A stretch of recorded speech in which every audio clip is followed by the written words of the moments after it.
جی علی بھائی، اگلا سوال ہے کہ علی بھائی، شام غریبہ کے بارے میں مشہور ہے کہ شیعہ شام غریبہ کی رات کو بھی بے حیائی کے کام کرتے ہیں، اس کی کیا حقیقت ہے؟ اس کی حقیقت یہی ہے کہ یہ بے حیا لوگوں کی پھیلائی بھی بے حیائی ہے. بس میں یہی کہوں گا، جاؤ پریکٹیکلی چیک کر لو کہ وہ کرتے ہیں کہ نہیں کرتے، اور اگر نہ کر رہے ہوئے تو پھر آ کے لانتے بھیجنا ان مولویوں کے اوپر جنہوں نے تمہیں یہ بتایا کہ شیعہ جو ہے 40 پارے مانتے ہیں. میں آپ کو بتاتا ہوں، میں بریلوی تھا نا، ہم جب چھوٹے چھوٹے تھے تو ہمیں بتایا گیا تھا کہ اہل حدیث جو ہے یہ رسول اللہ کو نہیں مانتے، گستاخ رسول ہے. مجھے آج بھی یاد ہے کہ میں ایک دفعہ اہل حدیث کی مسجد کے باہر سے گزرا اور میں نے کلمہ لکھا ہوا دیکھا، تو میں نے گھر آ کے باقاعدہ اپنے گھر والوں کے سامنے یہ بات رکھی اپنے ماں باپ کی کہ آج میں نے وہاں وہابیوں کی مسجد کے باہر بھی پورا کلمہ پڑھا ہے، لا الہ الا اللہ محمد رسول اللہ.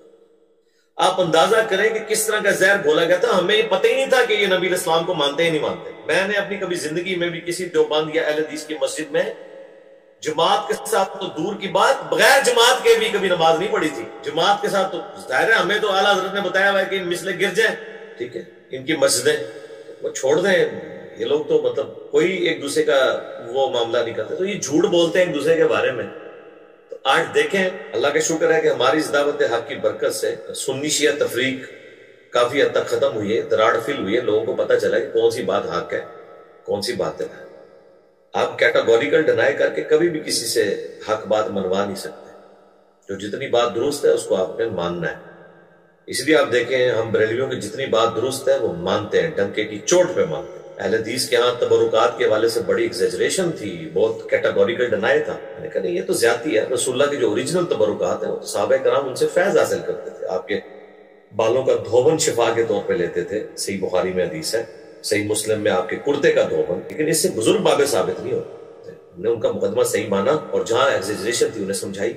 اسی طریقے سے اگر آپ نے ناسبیوں تک بات پہنچانی ہے تو انہیں ان کا جو مقدمہ جتنا درست ہے وہ مانے. وہی کہتے ہیں کہ یہ صحابہ کرام پہ سب و شتم کیوں کرتے ہیں، بالکل وہ ٹھیک کہہ رہے ہیں، نہیں ہونا چاہیے، ہم اس کے خلاف ہیں. لیکن پھر ان کو آپ بتائیں کہ یہ سیدنا ابوبکر عمر کی توہین بنو امیہ کی وجہ سے ہوئی ہے، انہوں نے جو مظالم کیے ہیں یہ اس کا ریونج ہے. ناسبیت کی بائی پروڈکٹ ہے رافضیت.